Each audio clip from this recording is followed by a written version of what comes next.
طلاق صرف 2 بار ہے،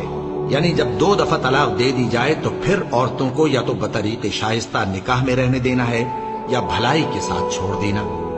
اور یہ جائز نہیں کہ جو مہر تم ان کو دے چکے ہو اس میں سے کچھ واپس لے لو۔ ہاں، اگر زن و شوہر کو خوف ہو کہ وہ اللہ کی حدوں کو قائم نہیں رکھ سکیں گے تو اگر عورت خاوند کے ہاتھ سے رہائی پانے کے بدلے میں کچھ دے ڈالے تو دونوں پر کچھ گناہ نہیں۔